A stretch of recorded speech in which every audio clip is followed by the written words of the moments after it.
आप सभी का कुशवाहा स्टडी नंबर 1 चैनल के ऊपर स्वागत है। जो भी चैनल के ऊपर नए हैं, चैनल को सब्सक्राइब करने के बाद नोटिफिकेशन बेल को दबा लेना, जिससे कि आपकी कोई भी क्लास छूटे ना।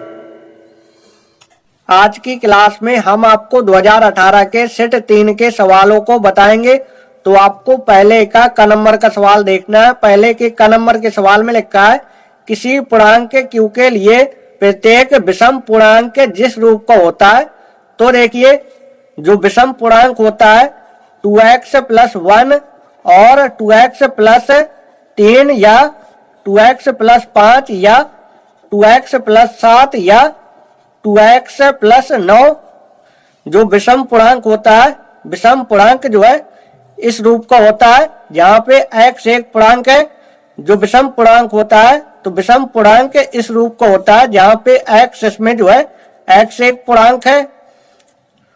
और सवाल हमसे कह रहा है कि किसी पूर्णांक q के लिए, तो देखिए यहाँ पे जो है x एक पूर्णांक है और सवाल कह रहा है कि किसी पूर्णांक q के लिए, तो x की जगह क्या कर देंगे, x की जगह q कर देंगे।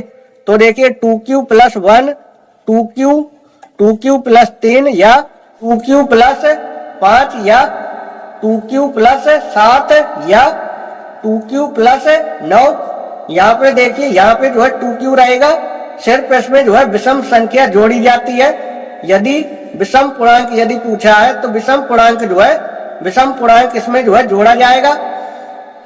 तो देखिए सवाल कह रहा है कि किसी पूर्णांक q के लिए प्रत्येक विषम पूर्णांक जिस रूप का होता है। तो देखिए, जो विषम पूर्णांक होता है 2q + 1, 2q + 3 और 2q + 5 या 2q + 7 या 2q + 9 इस रूप का होता है। तो देखिए कौन सा ऑप्शन सही है, 2q + 1, ये जो है चौथा ऑप्शन सही है। यहाँ पे जो है 2q रहता है, इसमें जो है विषम का यदि पूछा है तो विषम संख्या इसमें जो है बाद में जोड़ी जाती है, ये आपको याद रखना है। यदि आपसे ये पूछे कि विषम पूर्णांक जिस रूप का होता है, तो यहाँ पे जो है 2q रहेगा और इसके बाद में जो है विषम संख्या जोड़ी जाती है।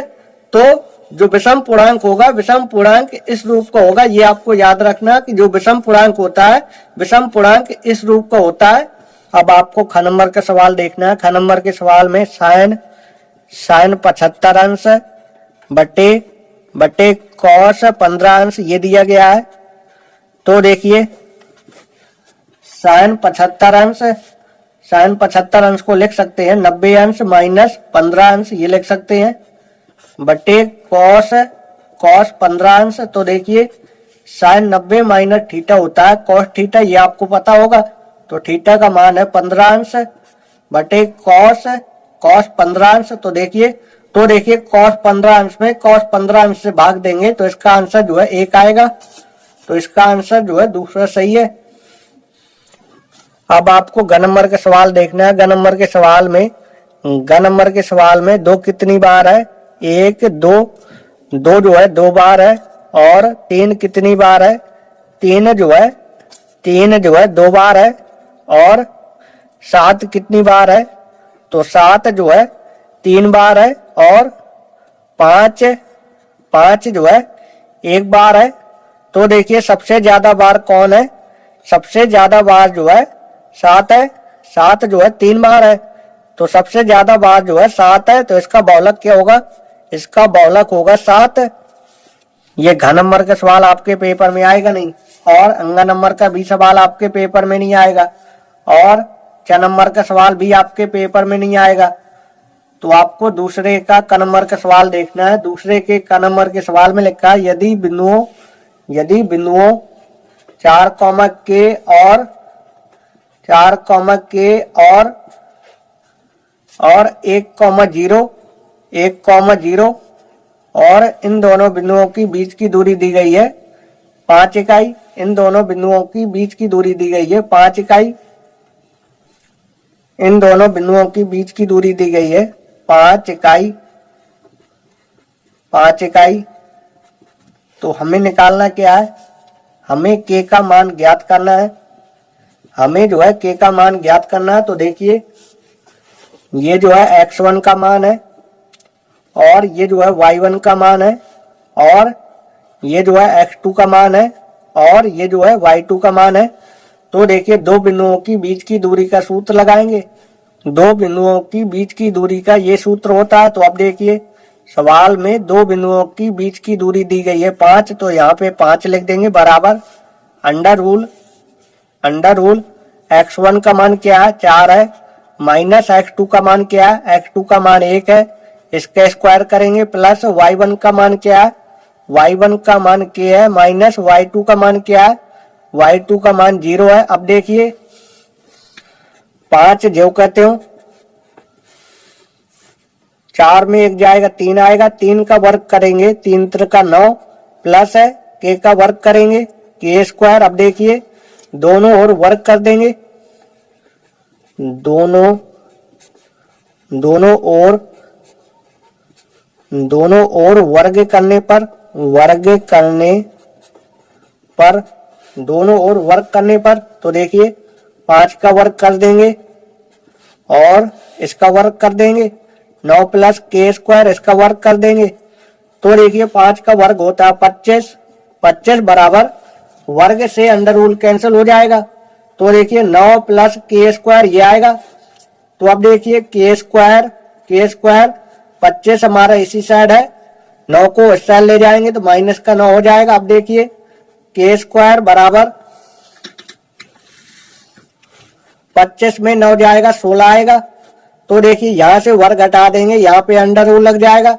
तो देखिए 16 होता है हमारा 4 का वर्ग, तो k का मान आएगा 4। हमें k का मान निकालना था तो k का मान आया 4। तो देखिए ये सवाल था हमारा दूसरे का क नंबर का सवाल। तो देखिए दूसरे के क नंबर के सवाल का आंसर देखिए, दूसरे के क नंबर के सवाल का आंसर आया है k बराबर प्लस माइनस 4। तो देखिए जब भी अंडर रूल से संख्या बाहर निकलती है तो संख्या प्लस माइनस की आती है, यानी k का मान आएगा प्लस माइनस 4। अब आपको दूसरे का ख नंबर का सवाल देखना है। दूसरे के ख नंबर के सवाल में लिखा है समीकरण x square minus 7x plus 12 बराबर 0 के मूलों के व्युत्क्रमों का योगफल ज्ञात कीजिए। हमें जो है मूलों के व्युत्क्रमों का योगफल ज्ञात करना है। तो हम जो है मान लेंगे, माना इस द्विघात समीकरण के मूल जो है अल्फा और बीटा है। तो देखिए हम जो है मान लेंगे, माना द्विघात समीकरण के मूल, माना द्विघात समीकरण के मूल अल्फा और बीटा है, क्योंकि हमें मूलों के व्युत्क्रमों का योगफल ज्ञात करना है। तो देखिए हम मान लेंगे, माना द्विघात समीकरण के मूल अल्फा और बीटा है, ये हमने मान लिया है। तो अब देखिए इसकी तुलना करेंगे, की तुलना द्विघात समीकरण से करेंगे। तो देखिए द्विघात समीकरण होता है ax square plus bx plus c बराबर 0 से करने पर इस द्विघात समीकरण की तुलना इस द्विघात समीकरण से करेंगे। तो देखिए a का मान 1, b का मान माइनस 7 और c का मान 12। तो देखिए मूलों का योगफल, मूल क्या है अल्फा और बीटा है, तो मूलों का योग यानी अल्फा प्लस बीटा होगा। मूलों का योग होता है माइनस बी अपॉन ए। तो देखिए माइनस बी का मान माइनस 7 बटे ए का मान 1। अब देखिए माइनस गुणे माइनस प्लस 7 हो जाएगा, 7 में 1 से भाग देंगे तो 7 आएगा। और मूलों का गुणनफल, तो मूल क्या है अल्फा और बीटा है, तो मूलों का गुणनफल क्या होगा अल्फा इंटू बीटा होगा, और मूलों का गुणनफल होता है सी अपॉन ए। तो देखिए सी का मान क्या है, सी का मान 12 है बटे ए का मान क्या है, ए का मान 1 है। अब देखिए 12 में से 1 से भाग देंगे तो 12 आएगा। तो देखिए सवाल हमसे क्या कह रहा है, सवाल हमसे ये कह रहा है कि मूलों के व्युत्क्रमों का योगफल ज्ञात कीजिए। तो देखिए मूल क्या है, मूल जो है अल्फा और बीटा है। तो देखिए अल्फा का व्युत्क्रम क्या होता है, अल्फा का व्युत्क्रम होता है 1 बटे अल्फा और बीटा का व्युत्क्रम होता है 1 बटे बीटा। सवाल हमसे ये कह रहा है कि मूलों के व्युत्क्रमों का योगफल ज्ञात कीजिए। तो हमें जो है मूलों का व्युत्क्रम करना पड़ेगा। तो हमने जो है अल्फा का व्युत्क्रम किया तो 1 बटे अल्फा और बीटा का व्युत्क्रम किया तो 1 बटे बीटा, और सवाल कह रहा है कि मूलों के व्युत्क्रमों का योगफल, तो इन दोनों को जोड़ देंगे। अब देखिए अल्फा और बीटा ये जो है लास आ जाएगा। तो देखिए अल्फा का भाग अल्फा में, तो अल्फा से अल्फा कैंसिल, तो बीटा का गुणा 1 में, तो बीटा आएगा प्लस है, बीटा का भाग बीटा में, बीटा से बीटा कैंसिल, अल्फा का गुणा 1 में, तो अल्फा, अब देखिए alpha plus beta, alpha plus beta का मान क्या है 7 है, और अल्फा बीटा का मान क्या है, अल्फा बीटा का मान है 12। तो देखिए मूलों के व्युत्क्रमों का योगफल,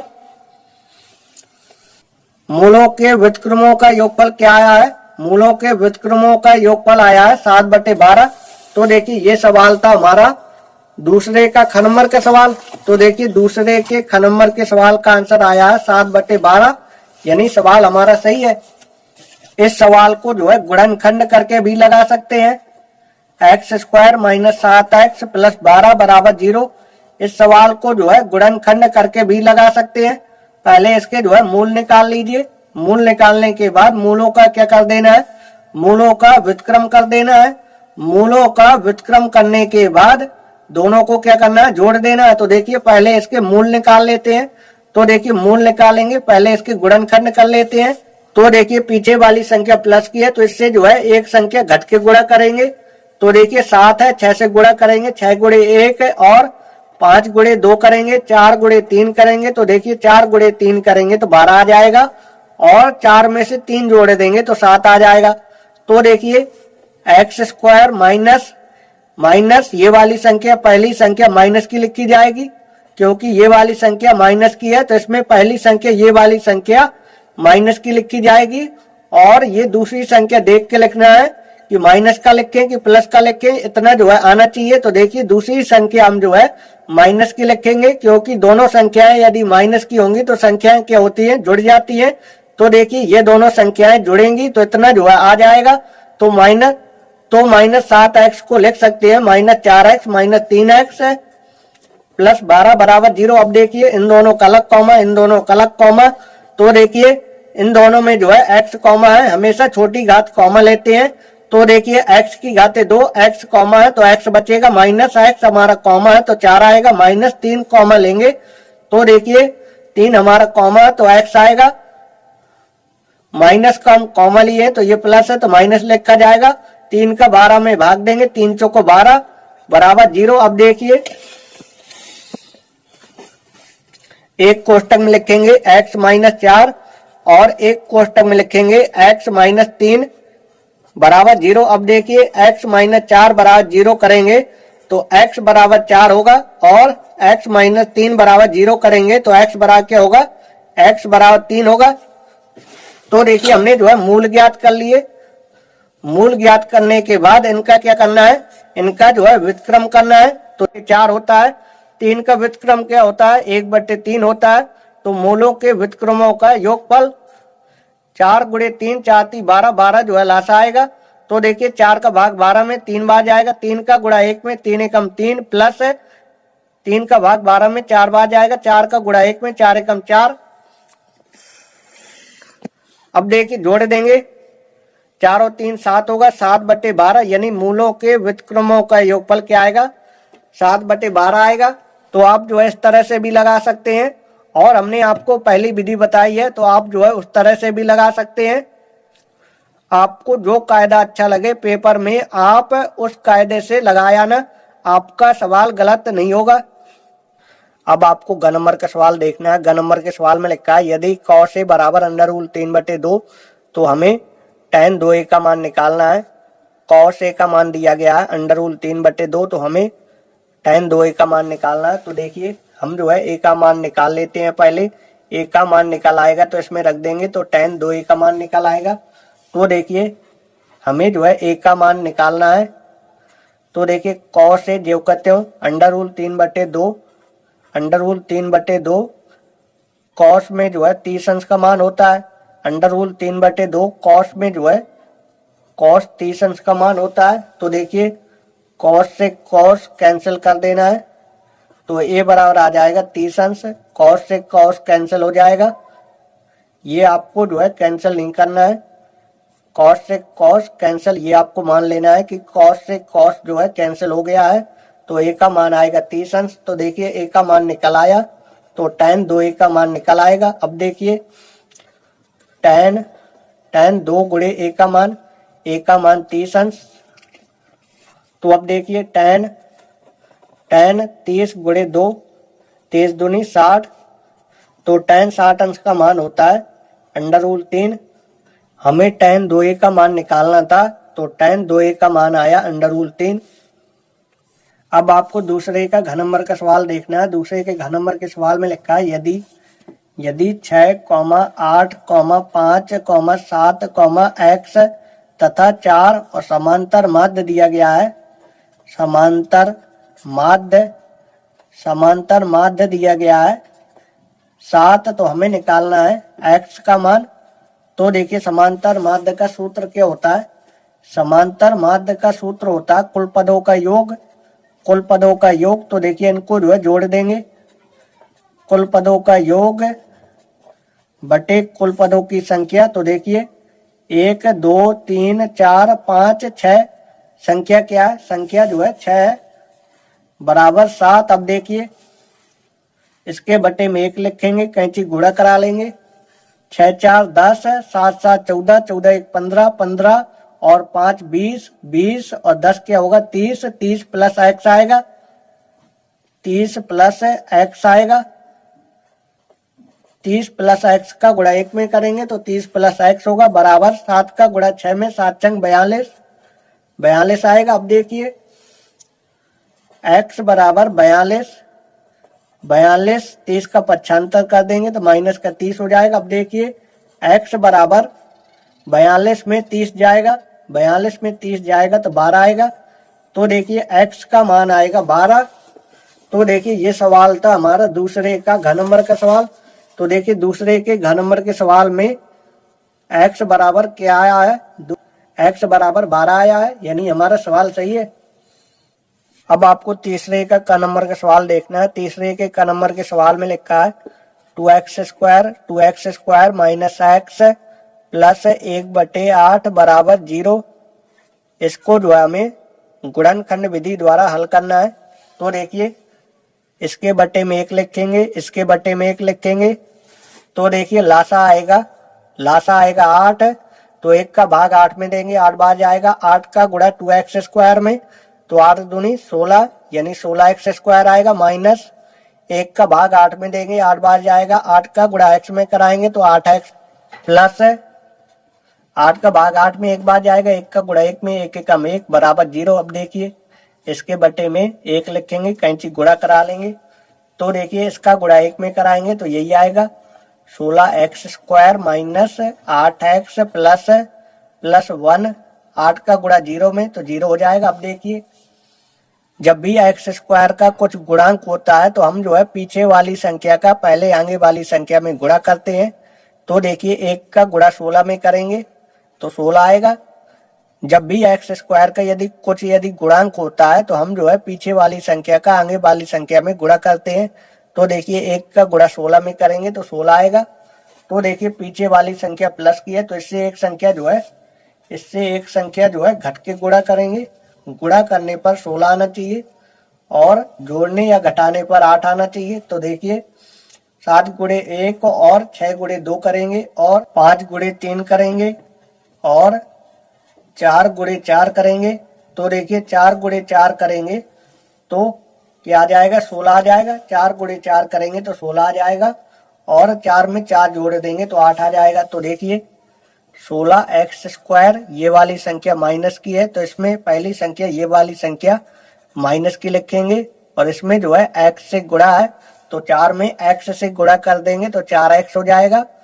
और दूसरी संख्या आपको देख के लिखना है कि माइनस की लिखें कि प्लस की लिखें कि इतना जो है आ जाए। तो दूसरी संख्या जो है हम माइनस की लिखेंगे क्योंकि दोनों संख्याएं यदि माइनस की होंगी तो इतना जो है आ जाएगा। क्योंकि दोनों संख्याएं यदि माइनस की होंगी तो संख्याएं जो है क्या होंगी? जुड़ जाएंगी। तो दूसरी संख्या हम कई के लिखेंगे? माइनस के लिखेंगे, माइनस 4x। तो देखिए -4x होगा -8x प्लस 1 बराबर 0। अब देखिए इन दोनों का अलग कॉमा, तो देखिए इन दोनों में 4 से भाग जा रहा तो 4 कॉमा ले लेंगे और x कॉमा ले लेंगे। तो देखिए 16 में 4 से भाग, 4 चौको 16 और x की घाते 2 है, एक x कॉमा है तो एक x बचेगा, माइनस 4x हमारा कॉमा है तो एक आएगा, माइनस इसमें जो है एक कॉमा लेंगे तो एक कॉमा लेंगे तो 4x माइनस का हम कॉमा लिए हैं तो ये प्लस है तो माइनस 1 लिखा जाएगा। अब देखिए दोनों कोष्टक में सेम है, हमारा सवाल सही है। तो एक कोष्टक में लिखेंगे 4x माइनस 1 और एक कोष्टक में लिखेंगे 4x माइनस 1 बराबर 0। अब देखिए 4x माइनस 1 बराबर 0 करेंगे तो देखिए 4x इसका पक्षांतर कर देंगे, माइनस 1 का पक्षांतर करेंगे तो प्लस 1 हो जाएगा। तो देखिए x बराबर होगा 1/4 और 4x माइनस 1 बराबर 0 करेंगे तो देखिए 4x 1 का पक्षांतर करेंगे तो प्लस 1 हो जाएगा। तो देखिए x बराबर आएगा 1/4, x का मान आया है 1/4। तो देखिए ये सवाल था हमारा तीसरे का क नंबर का सवाल। तो देखिए तीसरे के क नंबर के सवाल में x बराबर क्या आया है, x बराबर आया है 1/4, यानी सवाल हमारा सही है। अब आपको ख नंबर का सवाल देखना है। ख नंबर के सवाल में लिखा है सिद्ध कीजिए कि under root 1 plus sine theta बटे 1 माइनस साइन थीटा बराबर sec theta plus tan theta, ये हमें सिद्ध करना है। तो देखिए हम लिखेंगे लेफ्ट हैंड साइड लेने पर तो देखिए हम जो है लेफ्ट हैंड साइड लेंगे और राइट हैंड साइड सिद्ध कर देंगे। तो देखिए 1 माइनस साइन थीटा, तो अब देखिए हर का जो है प्रमेयकरण कर देंगे, विपरीत चिन्ह का ऊपर नीचे गुणा। तो देखिए 1 प्लस साइन थीटा ये जो कहते हूँ और हर का जो है प्रमेयकरण करना है, हर का जो है विपरीत चिन्ह का ऊपर नीचे गुणा, 1 प्लस साइन थीटा से ऊपर गुणा करना है और 1 प्लस साइन थीटा से नीचे गुणा कर देंगे। हर का जो है प्रमेयकरण करना है, हर का जो है विपरीत चिन्ह का ऊपर नीचे गुणा, यानी 1 प्लस साइन थीटा का जो है ऊपर नीचे गुणा करना है। तो देखिए हमने जो है ऊपर नीचे 1 प्लस साइन थीटा से गुणा कर दिया। तो अब देखिए 1 प्लस साइन थीटा ये जो है 2 बार लिखा गया है तो ऐसे लिख सकते हैं 1 प्लस साइन थीटा की घाते 2। तो देखिए इसमें जो है a plus B A minus B का सूत्र लग जाएगा। तो देखिए a plus B A minus B का सूत्र होता है a स्क्वायर, तो a का मान 1 है तो 1 का स्क्वायर कर देंगे, माइनस बी स्क्वायर होता है तो b का मान साइन थीटा है तो साइन थीटा का स्क्वायर कर देंगे। Under root 1 plus sine theta इसका स्क्वायर बटे 1 का वर्ग 1 माइनस साइन थीटा का वर्ग साइन स्क्वायर थीटा होगा। अब देखिए 1 प्लस साइन थीटा इसका स्क्वायर और 1 माइनस साइन स्क्वायर थीटा होता है, 1 माइनस साइन स्क्वायर थीटा होता है कॉस स्क्वायर थीटा।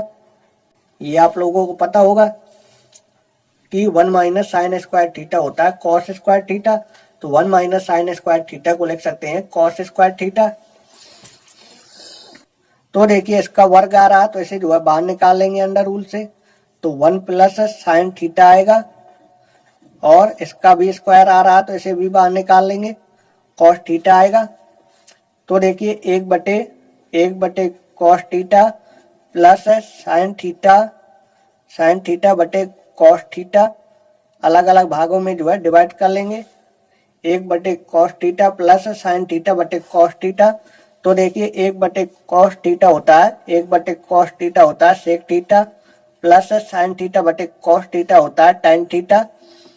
ये आप लोगों को पता होगा कि 1 बटे कॉस थीटा होता है सेक थीटा और साइन थीटा बटे कॉस थीटा होता है टाइन थीटा। तो देखिए हमें जो है यही सिद्ध करना था,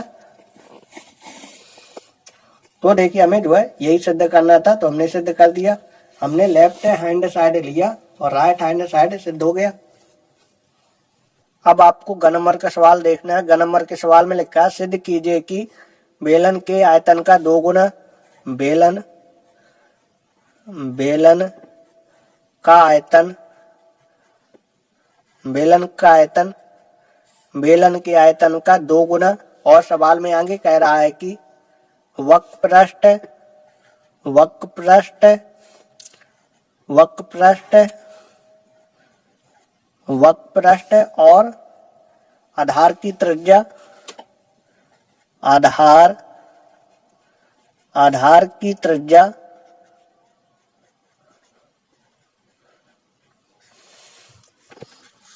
वक्रपृष्ठ और आधार की त्रिज्या के गुणनफल के बराबर होता है। ये हमें सिद्ध करना है। बेलन के आयतन का 2 गुना और वक्रपृष्ठ और आधार की त्रिज्या के गुणनफल के बराबर होता है। ये हमें सिद्ध करना है। तो देखिए 2 गुणे बेलन के आयतन का सूत्र पाई आर स्क्वायर एच होता है, बराबर बेलन के वक्रपृष्ठ का सूत्र होता है 2 पाई आर एच गुणे आधार की त्रिज्या होती है आर। तो अब देखिए 2 पाई आर स्क्वायर एच बराबर 2 पाई, ये जो कहते हो आर गुणे आर स्क्वायर एच। तो देखिए बेलन के आयतन का 2 गुना और वक्रपृष्ठ और आधार की त्रिज्या के गुणनफल के बराबर होता है। जैसा कि आप यहाँ देख सकते हैं दोनों साइड का आंसर बराबर आया है। चौथे के क नंबर के सवाल को देखिए। चौथे के क नंबर के सवाल में लिखा है सिद्ध कीजिए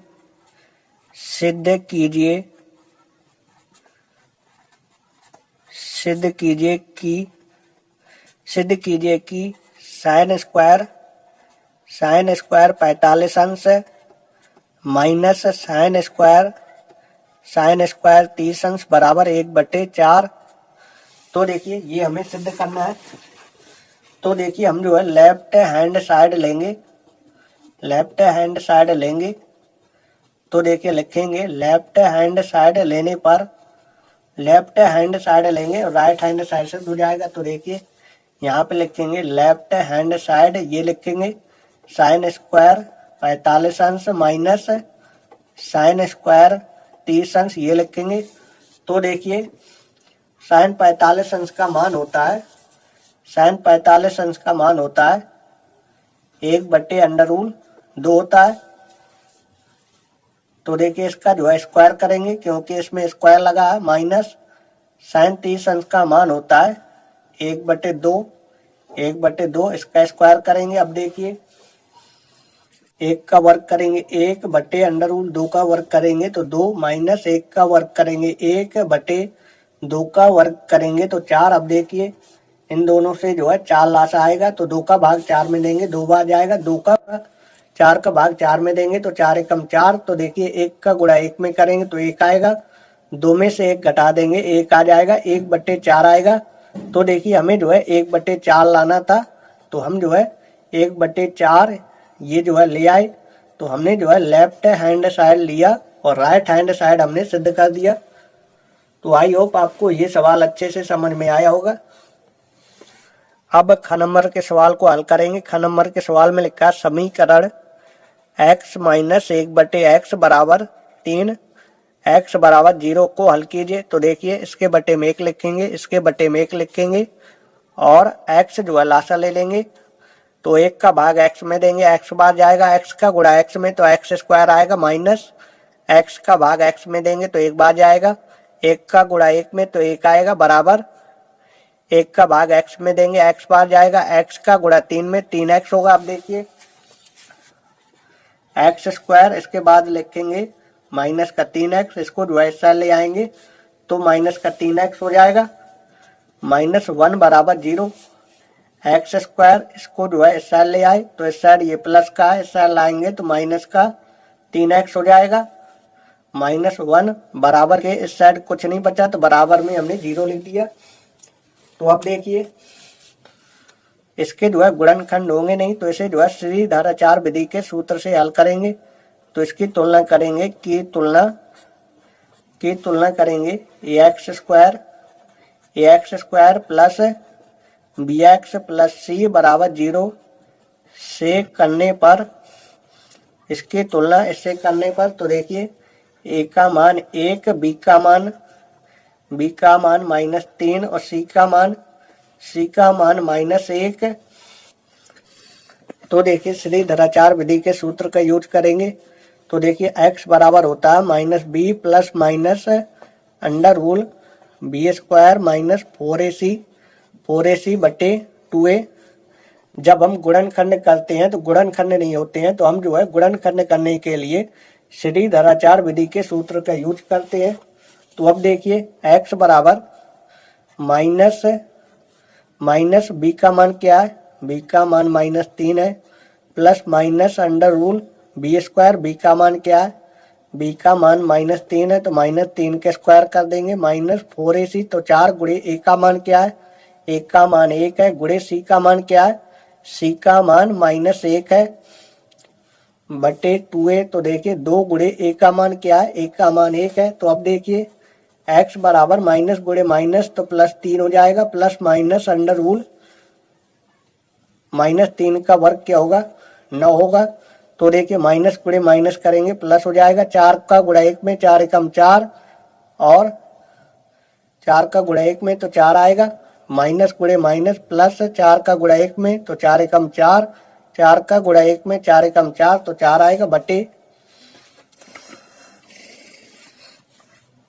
2। तो अब देखिए x बराबर 3 प्लस माइनस 9 और 4 होता है 13, और 13 किसी संख्या का वर्ग नहीं होता है। तो देखिए x का मान आएगा 3 प्लस माइनस अंडर रूल 13 बटे 2, ये जो है x का मान आएगा। तो देखिए ये सवाल था हमारा चौथे का ख नंबर का सवाल। चौथे के ख नंबर के सवाल का आंसर देखिए x बराबर 3 प्लस माइनस अंडर रूल 13 बटे 2, यानी सवाल हमारा सही है। अब आपको चौथे का ग नंबर का सवाल देखना है। चौथे के ग नंबर के सवाल में शंकु की त्रिज्यक ऊंचाई दी गई है, शंकु की त्रिज्यक ऊंचाई दी गई है 5 सेंटीमीटर, शंकु की त्रिज्यक ऊंचाई दी गई है 5 सेंटीमीटर, त्रिज्यक ऊंचाई यानी एल का मान दिया गया है 5 सेंटीमीटर, और सवाल में आधार का व्यास दिया गया है, आधार का व्यास दिया गया है 6 सेंटीमीटर, आधार का व्यास दिया गया है 6 सेंटीमीटर। तो देखिए व्यास का आधा करके त्रिज्या निकाल लेंगे, व्यास का जो है आधा करके त्रिज्या निकाल लेंगे। तो देखिए 6 में 2 से भाग देंगे, 2 3 6। तो देखिए आर का मान आएगा 3 सेंटीमीटर। तो हमें निकालना क्या है, हमें शंकु की ऊंचाई निकालना है, ऊंचाई यानी एच का मान निकालना है। तो देखिए हमें वो सूत्र लगाना है जिसमें एल और आर ये दोनों आते हो। तो देखिए हम जो है ये वाला सूत्र लगाएंगे, एल बराबर under root H square plus R square. तो देखिए इसमें जो है एल और आर दोनों आते हैं। तो अब देखिए एल की जगह 5 लिखेंगे बराबर under root H square, H का मान क्या है, एच का मान तो हमें निकालना है, प्लस आर स्क्वायर, आर का मान क्या है 3 है, 3 के स्क्वायर कर देंगे। अब देखिए 5 बराबर एच स्क्वायर प्लस 3 का वर्ग 9। अब देखिए हमें जो है एच का मान निकालना है, तो हम जो है दोनों ओर वर्ग कर देंगे, दोनों ओर वर्ग करने पर दोनों ओर वर्ग करने पर तो देखिए 5 का वर्ग करेंगे और एच स्क्वायर प्लस 9 इसका वर्ग करेंगे। तो देखिए 5 का वर्ग होता है 25 बराबर वर्ग से अंडर रूल कैंसिल, तो इससे जो है एच स्क्वायर प्लस 9 ये जो है बाहर निकल आएगा। तो अब देखिए एच स्क्वायर बराबर 25, 9 का 75 कर देंगे तो -9 हो जाएगा। तो अब देखिए एच स्क्वायर बराबर 25 में 9 जाएगा 16। तो देखिए यहाँ से वर्ग घटा देंगे तो यहाँ पे अंडर रूल लग जाएगा। तो देखिए एच का मान आएगा 4, क्योंकि 16 होता है 4 का वर्ग, ऊंचाई जो है माइनस में नहीं हो सकती है, तो एच का मान जो है ये प्लस का लिया जाएगा, क्योंकि अंडर रूल से संख्या यदि बाहर निकलती है तो संख्या प्लस माइनस की आती है, तो माइनस का 4 हो नहीं सकता है, ऊंचाई जो है माइनस में नहीं हो सकती है, तो एच का मान जो है +4 होगा। तो देखिए हमें जो है शंकु की ऊंचाई निकालनी थी, शंकु की ऊंचाई निकालनी थी, ऊंचाई यानी एच का मान निकालना था। तो h का मान आया है 4। तो देखिए शंकु की ऊंचाई होगी 4 सेंटीमीटर। तो देखिए हमें शंकु की ऊंचाई निकालनी थी, तो हमने शंकु की ऊंचाई निकाल ली। ये सवाल था हमारा चौथे का ग नंबर का सवाल। तो देखिए चौथे के ग नंबर के सवाल में h का मान आया है 4 सेंटीमीटर, यानी सवाल हमारा सही है। अब आपको पांचवें का क नंबर का सवाल देखना है। पांचवें के क नंबर के सवाल में लिखा है निम्न बारंबारता बंटन सारणी का माध्य छोटी विधि कल्पित माध्य विधि से ज्ञात कीजिए। हमें जो है माध्य कल्पित माध्य विधि से निकालना है। तो देखिए ये बारंबारता का मान दिया गया है, बारंबारता यानी f का मान दिया गया है। तो देखिए पहले हम x का मान निकाल लेते हैं। x का मान कैसे निकालते हैं, इन दोनों को जोड़ के आधा कर लेते हैं। तो देखिए इन दोनों को जोड़ेंगे 10 होगा, 10 का आधा करेंगे 5 होगा। इन दोनों को जोड़ेंगे 30 होगा, 30 का आधा करेंगे तो क्या आएगा 15 आएगा। तो देखिए इनमें जो अंतर है 10-10 का अंतर है, तो आपको जो है 10 जोड़ते जाना है। 5 में 10 जोड़ेंगे 15, 15 में 10 जोड़ेंगे 25, 25 में 10 जोड़ेंगे 35, 35 में 10 जोड़ेंगे 45, 45 में 10 जोड़ेंगे 55, 55 में 10 जोड़ेंगे तो 65 होगा। तो आपको जो है कल्पित माध्य मान लेना है, बीच में जो है आपको कल्पित माध्य मानना है। तो देखिए d बराबर x माइनस a करेंगे। तो देखिए x का मान क्या है 5 है, 5 माइनस a का मान क्या है 35 है। तो 5 में से 35 को घटाएंगे तो माइनस, और 15 में से 35 को घटाएंगे तो माइनस 20 आएगा, और 25 में से 35 को घटाएंगे तो माइनस 10 आएगा, और 35 में 35 को घटाएंगे तो 0 आ जाएगा, और 45 में से 35 घटाएंगे तो क्या आएगा 10 आएगा, और 55 में से 35 घटाएंगे तो 20 आएगा, 30 आएगा। तो देखिए अब हम f गुणे d करेंगे। तो देखिए 4 गुणे 30 करेंगे तो 4 × 12 120 आएगा माइनस का। 4 गुणे 20 करेंगे तो माइनस का 80 आएगा, और 7 गुणे 10 करेंगे तो माइनस 70 आएगा। 20 गुणे 0 करेंगे तो 0 आएगा। 12 गुणे 10 करेंगे तो 120 आएगा। 8 गुणे 20 करेंगे तो 160 आएगा, और 5 गुणे 30 करेंगे तो 150 आएगा। तो देखिए इन संख्याओं को जोड़ेंगे तो सिग्मा f का मान आएगा 60, और इन संख्याओं को जोड़ेंगे तो सिग्मा fd का मान आएगा 160। इन संख्याओं को जो है जोड़ेंगे तो 160 आएगा। पहले आपको इन प्लस वाली संख्याओं को जोड़ना है। 100, 200, 300, 300 और 400, 430 होगा, यह आएगा 430 आएगा। और फिर माइनस वाली संख्याओं को जोड़ेंगे। 7, 7, 14, 14, 1, 15, 150 होगा, 150 और 120 और जोड़ देंगे। तो देखिए 150 और 120 क्या होगा 270 होगा। तो देखिए 430 में से 270 घटा देंगे। 430 में 270 घटाएंगे तो देखिए 0, और ये से यहाँ से लेगा 13, 13 में से 7 जाएगा तो 6 आएगा, और यहाँ पे बचा 3, 3 में 2 जाएगा 1, यानी 160 आएगा। तो अब देखिए a का मान 35 है, तो कल्पित माध्य विधि से हमें माध्य निकालना है। तो देखिए लिखेंगे कल्पित माध्य विधि से x बार बराबर a plus sigma F D बटे सिग्मा f। तो देखिए a का मान क्या है, a का मान है 35, a की जगह क्या लिखेंगे 35 लिखेंगे। तो देखिए a की जगह 35 प्लस सिग्मा एफ डी का मान 160 बटे सिग्मा एफ का मान है 60। तो देखिए 0 से 0 कैंसिल हो जाएगा, 2 से काटेंगे 2 × 6, 2 से काटेंगे 2 × 8 16। तो देखिए 35 प्लस 8 बटे 3 ये आया, तो 8 में 8 में 3 से भाग दे देंगे तो देखिए 3 दूनी 6, 3 दूनी 6 होगा। 8 में 6 जाएगा, 8 में 6 जाएगा 2, 3 का 2 में भाग जाएगा नहीं तो दशमलव लगाएंगे, 0 बढ़ाएंगे। तीछंग 18, तो देखिए अब घटा देंगे तो क्या आएगा, तो देखिए ये आएगा 2, फिर 0 बढ़ाएंगे, तीछंग 18,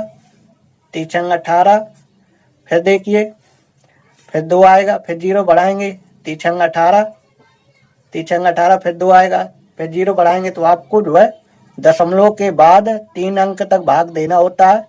आपको जो है दशमलव के बाद 3 अंक तक भाग देना होता है। यदि तीसरी संख्या यदि 5 से यदि बड़ी आ जाती है तो इसके पहले वाली संख्या में एक जो है जोड़ देते हैं। तो देखिए 35 प्लस 8 में 3 से भाग देंगे 2.67 आएगा। तो अब देखिए जोड़ देंगे, 5 और 2 7 होगा, 7 3.67 37.67 इसका जो आंसर आएगा। तो देखिए हमें जो है कल्पित माध्य विधि से माध्य निकालना था तो हमने निकाल लिया। क्या आया, 37.67। अब आपको 5वें का ख नंबर का सवाल देखना है। 5वें के ख नंबर के सवाल में लिखा है सिद्ध कीजिए कि cos theta minus sine theta plus 1 बटे cos theta plus sine theta minus 1 बराबर cosec theta plus cot theta, ये हमें सिद्ध करना है। तो देखिए हम जो है लेफ्ट हैंड साइड लेंगे और राइट हैंड साइड सिद्ध कर देंगे। तो देखिए हम लिखेंगे लेफ्ट हैंड साइड लेने पर, तो देखिए हम जो है लेफ्ट हैंड साइड को उतार लेते हैं। cos theta minus sine theta plus 1 बटे cos theta plus sine theta, cos theta plus sine theta minus 1। तो देखिए इसके जो है विपरीत चिन्ह का ऊपर नीचे गुणा करा देंगे। cos theta minus sine theta plus 1 बटे cos theta plus sine theta minus 1, विपरीत चिन्ह का ऊपर नीचे गुणा कराना है। तो देखिए cos theta plus sine theta plus 1 बटे cos theta plus sine theta plus 1। हमें जो है इसका विपरीत चिन्ह का ऊपर नीचे गुणा कराना है। हमें जो है हर का विपरीत चिन्ह का ऊपर नीचे गुणा कराना है। तो हमने जो है हर का विपरीत चिन्ह का ऊपर नीचे गुणा कर दिया। तो देखिए सूत्र बनाने के लिए हम जो है इसको संग में लिखते हैं।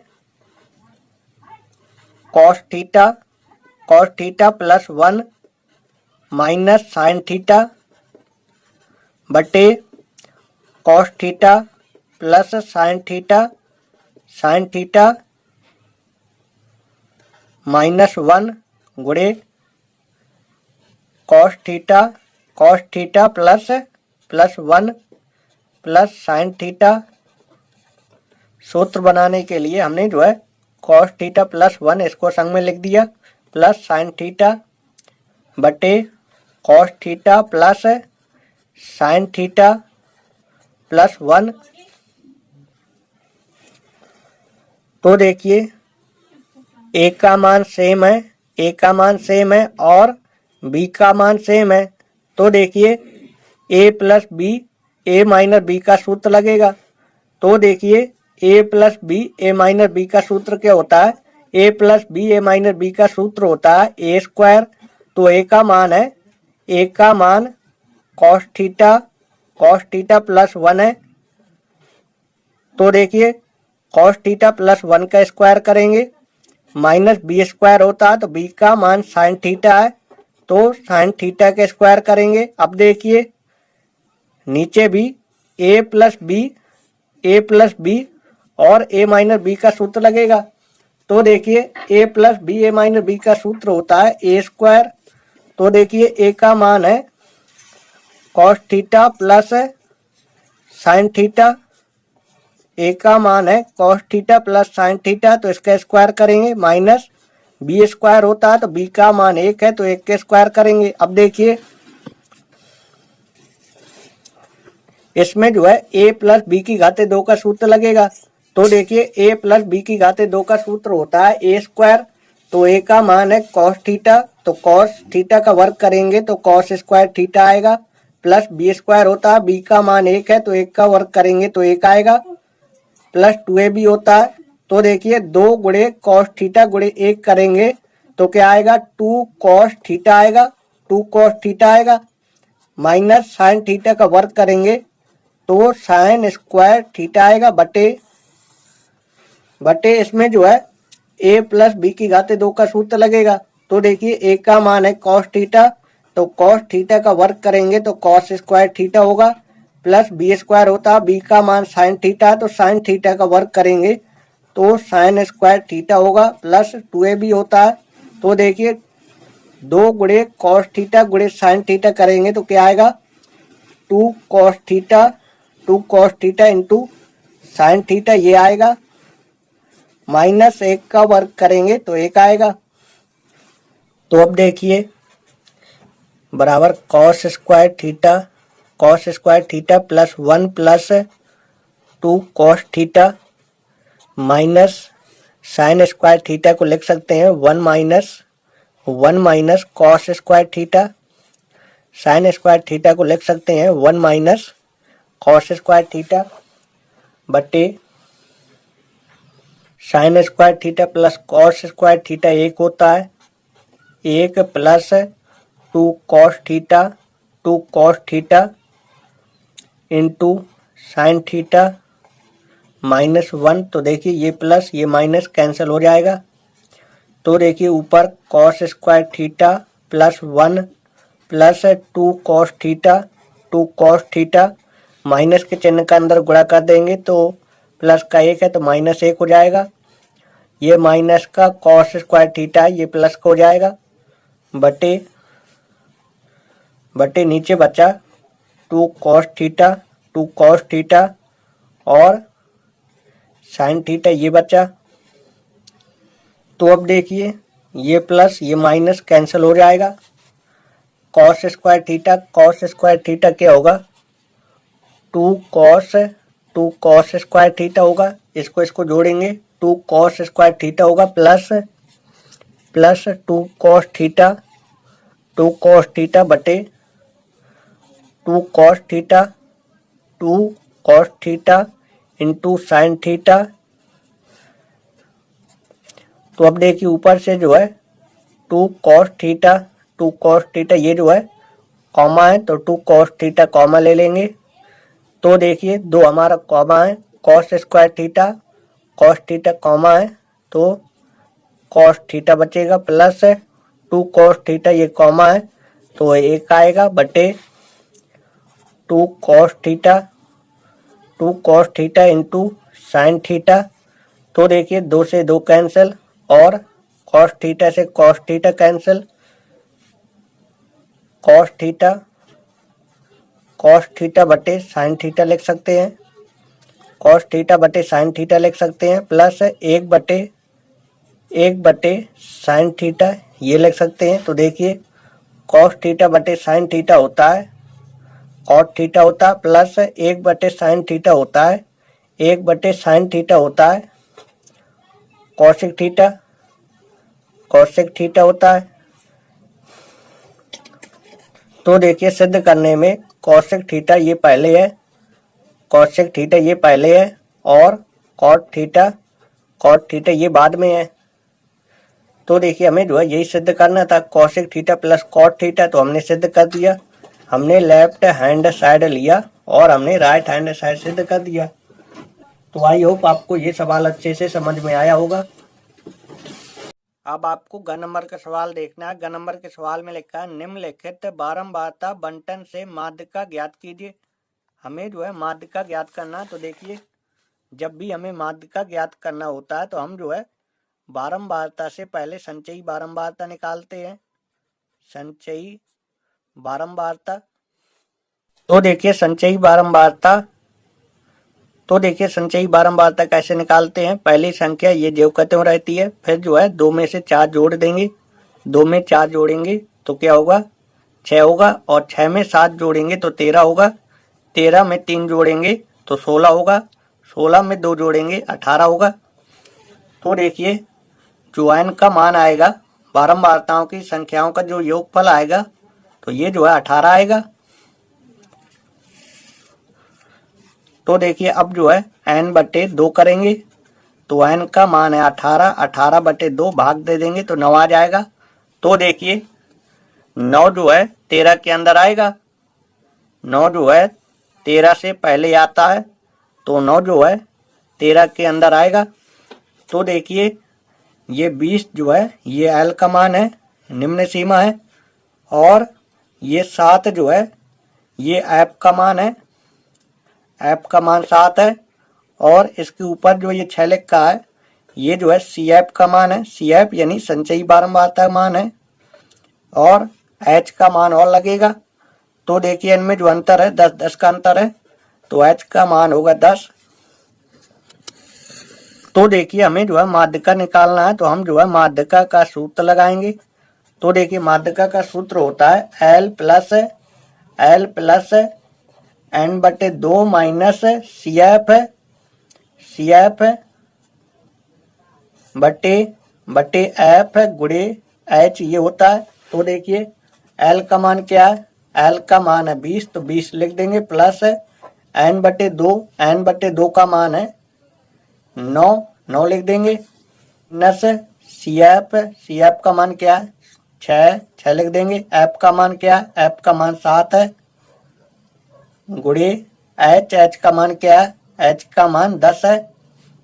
तो अब देखिए 20 प्लस 9 में 6 जाएगा, तो 9 में 6 जाएगा 3/7 गुणे 10। तो देखिए 20 प्लस 3 गुणे 10 30/7।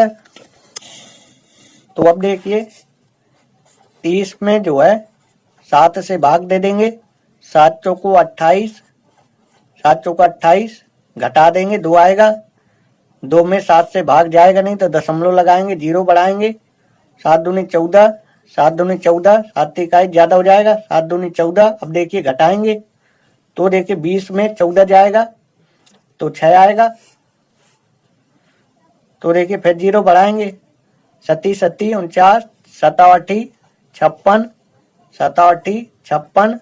तो देखिए 10 में 6 जाएगा 4, फिर 0 बढ़ाएंगे तो देखिए 7 चौको 28, 7 पना 35 होगा। तो देखिए अब घटाएंगे तो 5 आएगा। तो देखिए हमें जो है दशमलव के बाद 3 अंक तक भाग देना है।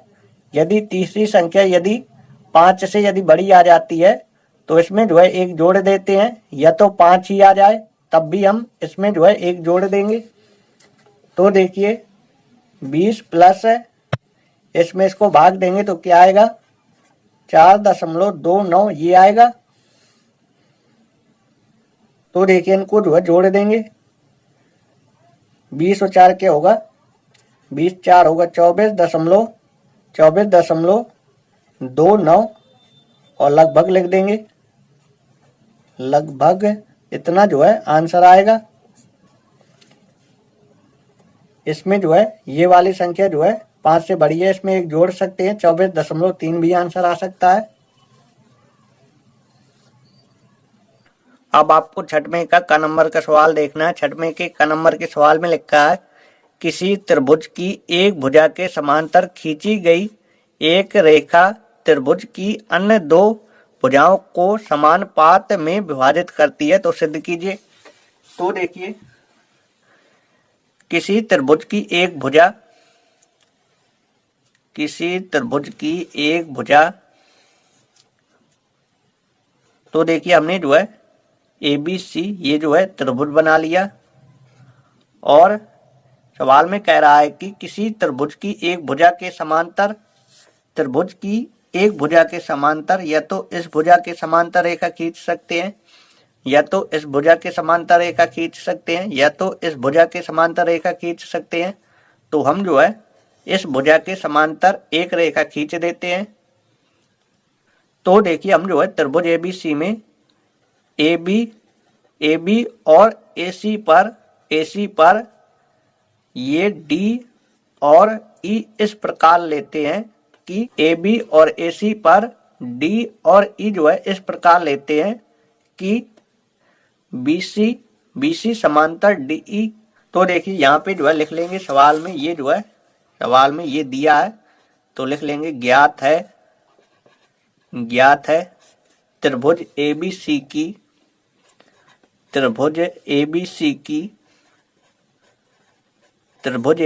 की भुजाओं त्रिभुज ABC की भुजाओं AB तथा AC पर AB तथा AC पर क्रमशः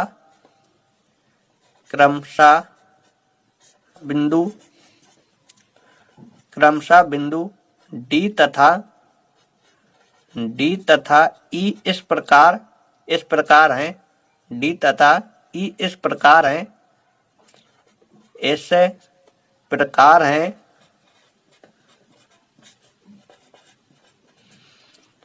त्रिभुज ABC की भुजाओं AB और AC पर क्रमशः बिंदु D तथा E इस प्रकार है कि DE समांतर BC। D और E इस प्रकार है कि DE समांतर BC।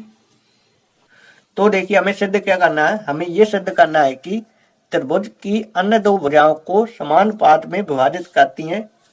ये जो बिंदु है, ये दोनों बिंदु जो है इस त्रिभुज की इन दोनों भुजाओं को समान पात में विभाजित करती हैं। ये हमें सिद्ध करना है। तो देखिए यहाँ पे लिखेंगे सिद्ध करना है।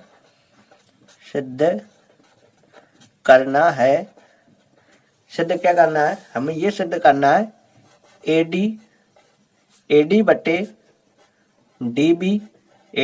DB और AE बटे EC, ये जो दो बिंदु हैं D और E, ये जो है त्रिभुज ABC की दो भुजाओं को समान पात में विभाजित करती हैं। ये हमें सिद्ध करना है। AD बटे DB और AE बटे EC, ये हमें सिद्ध करना है। तो देखिए आप करेंगे इसकी उत्पत्ति, तो लिखेंगे यहाँ पे उत्पत्ति।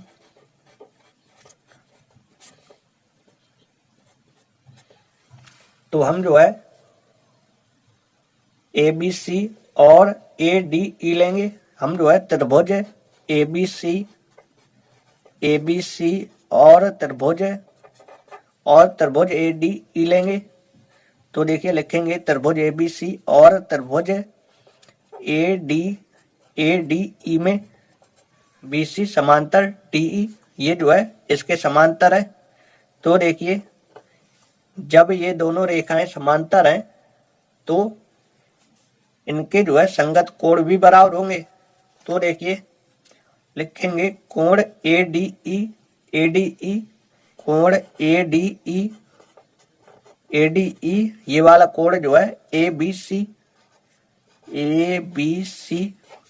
ये क्या है, ये जो है संगत कोण है।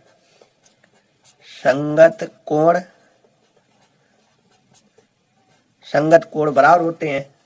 जब रेखाएं समांतर होती हैं तो संगत कोण भी बराबर होते हैं। तो ADE ये जो है ABC के बराबर होगा और AED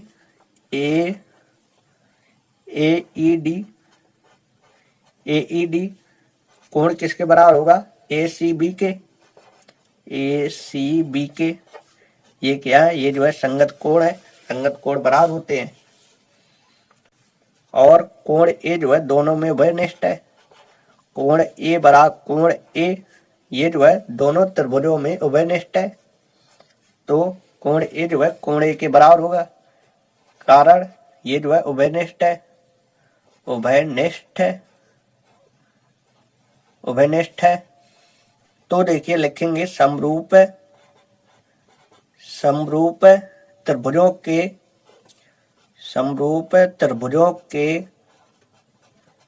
समरूप त्रिभुजों के समरूप त्रिभुजों के प्रतिबंध प्रतिबंध समरूप त्रिभुजों के प्रतिबंध समरूप त्रिभुजों के प्रतिबंध कोण कोण कोण से। तो देखिए ये दोनों त्रिभुज क्या होंगे, समरूप होंगे। त्रिभुज एबीसी एबीसी एबीसी समरूप होगा त्रिभुज एडीई के। एबीसी ये जो है समरूप होगा त्रिभुज एडीई के। तो अब देखिए जब ये दोनों त्रिभुज समरूप होंगे, जब ये दोनों समरूप होंगे तब AB बटे संगत भुजाओं का अनुपात बराबर होगा AB बटे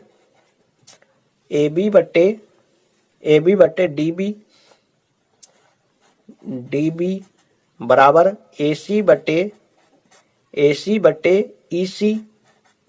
EC। तो अब देखिए AB को क्या लिख सकते हैं, AD प्लस BD लिख सकते हैं।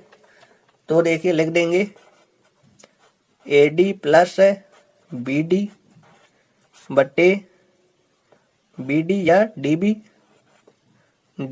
या BD ऐसा लिख सकते हैं। BD AE plus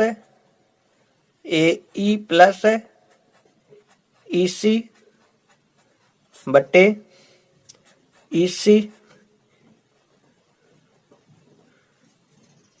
EC।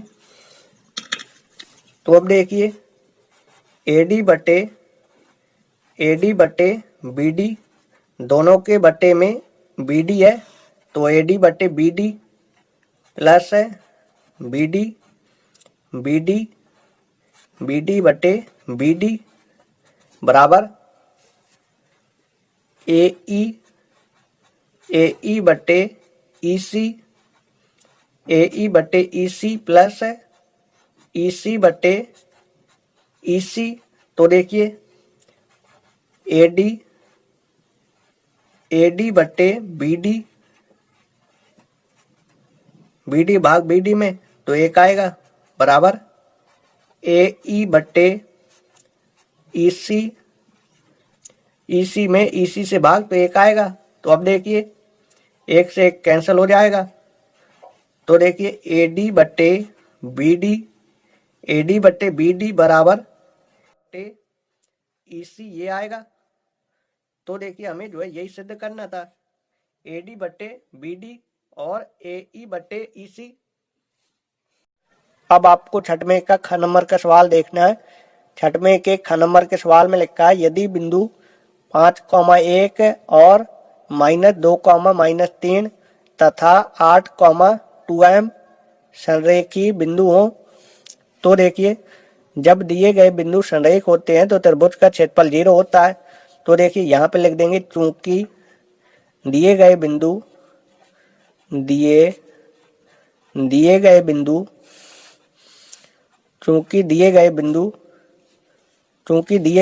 क्या है, संरेखीय है। चूंकि दिए गए बिंदु संरेखीय है इसलिए त्रिभुज का क्षेत्रफल जो होगा 0 होगा। चूंकि दिए गए बिंदु संरेखीय है इसलिए त्रिभुज का क्षेत्रफल जो है 0 होगा। तो हमें जो है m का मान निकालना है। तो देखिए ये जो है x1 का मान है और ये जो है y1 का मान है, ये जो है x2 का मान है और ये जो है y2 का मान है और ये जो है x3 का मान है और ये जो है y3 का मान है। तो देखिए त्रिभुज के क्षेत्रफल का सूत्र लगाएंगे। त्रिभुज के क्षेत्रफल का सूत्र होता है 1/2 x1 y2 plus x2 y3 plus x3 और y1 ये होता है y1 x2 plus y2 x3 plus y3 x1 ये होता है। त्रिभुज के क्षेत्रफल का सूत्र होता है 1/2 x1 y2 plus x2 y3 plus x3 y1 minus y1 x2 plus y2 x3 plus y3 x1 ये होता है। तो अब देखिए 1/2 त्रिभुज का क्षेत्रफल क्या है? त्रिभुज का क्षेत्रफल 0 है, तो यहाँ पे जो है 0 लिख देंगे। 0 बराबर 1/2 x1 का मान 5 गुणे y2 का मान -3 कोष्टक में लिखेंगे। माइनस की संख्या जो है कोष्टक में लिखी जाती है। प्लस x2 का मान -2 गुणे y3 का मान 2m लिख देंगे। प्लस x3 का मान क्या है? 8 है। 8 गुणे y1 का मान 1 है, माइनस y1 का मान 1 गुणे x2 का मान क्या है? x2 का मान -2 है। प्लस y2 का मान क्या है? y2 का मान -3 है, -3 लिख देंगे। गुणे x3 का मान 8 है, प्लस y3 का मान 2m गुणे x1 का मान 5 है। तो अब देखिए 2 का गुणा 0 में कर देंगे तो ये 0 हो जाएगा। 0 बराबर 5 गुणे 3 5 3 15 माइनस का 15 आएगा। 2 गुणे 2 माइनस का 4m आएगा। -2 गुणे 2m करेंगे तो -4m आएगा। प्लस 8 गुणे 1 तो 8 आएगा। इसमें देखिए 2 गुणे 1 -2 -3 गुणे 8 माइनस का 24 आएगा। प्लस 5 गुणे 2 5 दूनी 10m आएगा। अब देखिए 0 बराबर -15 -4m प्लस 8 माइनस के चिन्ह का अंदर गुणा कर देंगे तो प्लस का 2 हो जाएगा। माइनस का गुणा माइनस में प्लस का 24 हो जाएगा। माइनस का गुणा प्लस में तो -10m हो जाएगा। अब देखिए 0 बराबर -4m -10m तो -14m होगा। अब देखिए 24 और 2 जोड़ेंगे 26 और 8 जोड़ेंगे 34 में से 15 को घटा देंगे। 34 में से 15 को घटा देंगे तो देखिए 9 और 2 में 1 जाएगा 1, यानी ये आएगा 19। तो अब देखिए -14m हमारे इसी साइड है। 19 को इस साइड ले जाएंगे तो माइनस को 19 हो जाएगा। तो देखिए माइनस से माइनस कैंसिल कर देंगे तो देखिए m बराबर होगा 19/14। तो हमें m का मान निकालना था, तो m का मान आया है 19/14। तो देखिए ये सवाल था हमारा छठवें का ख नंबर का सवाल। तो देखिए छठवें के ख नंबर के सवाल का आंसर m बराबर 19/14, यानी सवाल हमारा सही है। अब आपको ग नंबर का सवाल देखना है। ग नंबर के सवाल में लिखा है एक लंबवृत्तीय शंकु की तिर्यक ऊंचाई तथा संपूर्ण पृष्ठ क्रमशः 13 सेंटीमीटर और 90 पाई वर्ग सेंटीमीटर है। इसके आधार की त्रिज्या ज्ञात कीजिए। तो देखिए तिर्यक ऊंचाई क्या है? तिर्यक ऊंचाई है 13 सेंटीमीटर। शंकु की तिर्यक ऊंचाई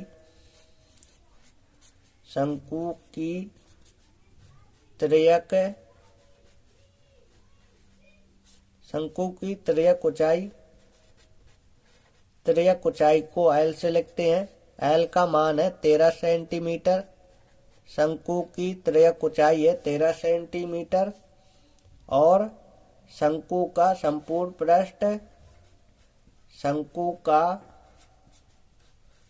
संपूर्ण पृष्ठ संपूर्ण शंकु का संपूर्ण पृष्ठ क्या दिया गया है? शंकु का संपूर्ण पृष्ठ दिया गया है 90 पाई वर्ग सेंटीमीटर, ये दिया गया है। तो हमें निकालना क्या है? हमें इसके आधार की त्रिज्या निकालना है। तो देखिए शंकु का हमें संपूर्ण पृष्ठीय क्षेत्रफल निकालना है। तो शंकु का वक्र पृष्ठीय क्षेत्रफल का सूत्र होता है पाई आर एल, और नीचे का आधार और जोड़ देंगे। आधार का क्षेत्रफल होता है पाई आर स्क्वायर। शंकु का संपूर्ण पृष्ठीय क्षेत्रफल का सूत्र लिखना है। तो हम क्या करेंगे? शंकु का वक्र पृष्ठीय क्षेत्रफल प्लस शंकु का आधार का क्षेत्रफल, इन दोनों को जोड़ देंगे। शंकु के आधार का क्षेत्रफल होता है पाई आर स्क्वायर। तो अब देखिए बराबर 90 पाई। तो देखिए पाई आर, ये जो है कॉमा ले लेंगे तो यहाँ पे एल बचेगा, प्लस पाई हमारा कॉमा है, एक आर कॉमा है, आर की घाते 2 है तो एक आर बच जाएगा, बराबर 90 पाई। पाई से पाई कैंसिल हो जाएगा। आर का मान हमें निकालना है। तो आज जो करते हो, एल का मान क्या है? एल का मान है 13 लिख देंगे, प्लस आर बराबर 90। अब देखिए आर का अंदर गुणा कर देंगे, 13 आर हो जाएगा, आर का गुणा आर में आर स्क्वायर हो जाएगा। इसको इस साइड ले आएंगे तो माइनस 90 हो जाएगा, बराबर 0। तो देखिए पहले बड़ी घात लिख दें, फिर इसके बाद छोटी घात इसकी माइनस 90 बराबर 0। तो देखिए पीछे वाली संख्या माइनस की है तो इससे एक संख्या बढ़ के गुणा करेंगे, 14 गुणे 1 करेंगे, 15 गुणे 2 करेंगे, 15 दूनी 30 और 16 गुणे 3 करेंगे, 16 × 48, 17 गुणे 4 करेंगे, 17 चौको 68 और 18 गुणे 5 करेंगे, 18 पंचे 90 होता है। 18 में 5 घटाएंगे तो क्या आएगा? 13 आएगा। तो देखिए आर स्क्वायर प्लस क्या लिखेंगे? 18 आर लिखेंगे, माइनस 5 आर माइनस 90 बराबर 0। तो अब देखिए इन दोनों का अलग कॉमा, आर कॉमा है, आर की घाते 2 है, एक आर कॉमा है तो एक आर बचेगा, आर हमारा कॉमा है तो 18 आएगा, माइनस इन दोनों में 5 कॉमा लेंगे तो 5 हमारा कॉमा है तो आर बचेगा, माइनस कॉमा लिए हैं तो ये माइनस है तो प्लस लिखेंगे, 5 का भाग दे देंगे, 5 एकम 5, 4 बचा, 40 बना तो पनावटी 40 होता है, बराबर 0। अब देखिए आर प्लस 18 एक कोष्टक में, आर प्लस 18 एक कोष्टक में, आर माइनस 5 बराबर 0। तो देखिए इन दोनों के बराबर में 0 है तो आर प्लस 18 बराबर 0 करेंगे तो आर बराबर माइनस 18 होगा। तो त्रिज्या जो है माइनस में नहीं आती है। तो अब देखिए आर माइनस 5 बराबर 0 करेंगे तो आर बराबर क्या होगा? आर बराबर 5 होगा। तो देखिए त्रिज्या क्या होगी? त्रिज्या होगी 5 सेंटीमीटर। तो लिख देंगे शंकु के आधार की त्रिज्या, शंकु के आधार की त्रिज्या, शंकु के आधार की त्रिज्या आर बराबर 5 सेंटीमीटर। हमें त्रिज्या निकालनी थी, त्रिज्या आई है 5 सेंटीमीटर। तो देखिए ये सवाल था हमारा छठवें का ग नंबर का सवाल। तो देखिए छठवें के ग नंबर के सवाल में आर बराबर 5 सेंटीमीटर, त्रिज्या का मान आया है 5 सेंटीमीटर, यानी सवाल हमारा सही है। अब आपको छठवें का घ नंबर का सवाल देखना है। छठवें के घ नंबर के सवाल में लिखा है धातु के 3 ठोस घन जिनके किनारे क्रमशः 3 सेंटीमीटर, जिनकी भुजाएं हैं 3 सेंटीमीटर और 4 सेंटीमीटर, 4 सेंटीमीटर और 5 सेंटीमीटर को पिघलाकर एक जो है घन बनाया जाता है। तो हमें बनाए गए घन का किनारा ज्ञात करना है, बनाए गए घन की कोर हमें ज्ञात करना है। 3 घन है जिनको पिघलाकर एक जो है घन बनाया जा रहा है। तो देखिए घन की लंबाई चौड़ाई ऊंचाई बराबर होती है, तो इसकी लंबाई 3 सेंटीमीटर है तो चौड़ाई भी 3 सेंटीमीटर होगी और ऊंचाई भी 3 सेंटीमीटर होगी। ये आप लोगों को पता होगा कि घन की प्रत्येक कोर बराबर होती है, लंबाई चौड़ाई और ऊंचाई तीनों कोरें जो है बराबर होती हैं। ये 4 सेंटीमीटर है तो ये 4 सेंटीमीटर इसकी चौड़ाई होगी और इसकी ऊंचाई भी 4 सेंटीमीटर होगी, क्योंकि घन की लंबाई चौड़ाई ऊंचाई बराबर होती है। ये 5 सेंटीमीटर है तो ये 5 सेंटीमीटर होगी और ये भी 5 सेंटीमीटर होगी। इन तीनों घनों को मिलाकर एक जो है नया घन बनाया जा रहा है, तो हमें नए घन की कोर निकालना है। तो देखिए लिख लेंगे पहले घन की कोर, पहले घन की कोर, पहले घन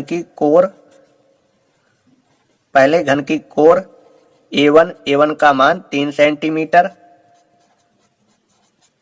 और दूसरे घन की कोर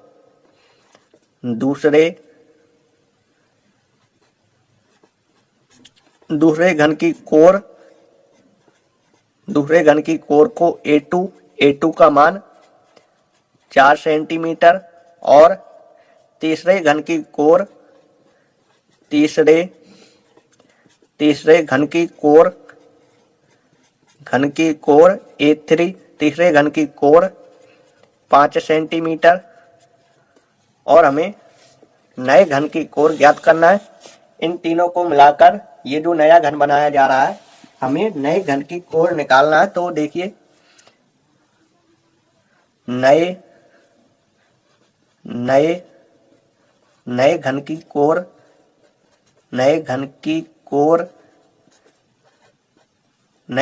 कोर A का मान हमें ज्ञात करना है। तो देखिए 3 घनों को मिलाकर एक जो है नया घन बनाया जा रहा है। तो देखिए तीनों घनों का कुल आयतन नए घन के आयतन के बराबर होगा। जब भी इस तरह का सवाल आता है कि इसको पिघलाकर जो है ये बनाया गया है, तो हमेशा जो है इनका आयतन बराबर होता है। सवाल में जो है इन तीनों घनों को पिघलाकर जो है एक घन बनाया जा रहा है, तो इन तीनों घनों का कुल आयतन जो है इस घन के आयतन के बराबर होगा। तो देखिए क्या लिखेंगे, नए घन का आयतन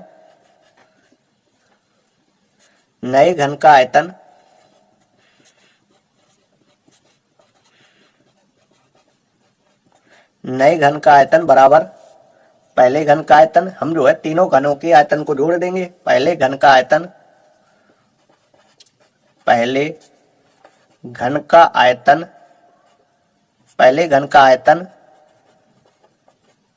प्लस दूसरे घन का आयतन पहले घन का आयतन प्लस दूसरे घन का आयतन प्लस तीसरे घन का आयतन, तीसरे घन का आयतन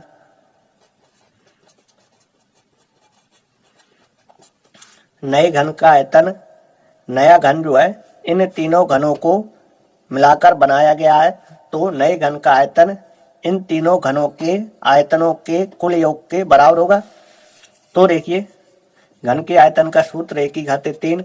पहले घन का आयतन तो पहले घन की कोर A1 है तो A1/3 प्लस दूसरे घन का आयतन तो दूसरे घन की कोर है A2 तो A2/3 प्लस तीसरे घन का आयतन तो तीसरे घन की कोर A3 है तो A3/3। अब देखिए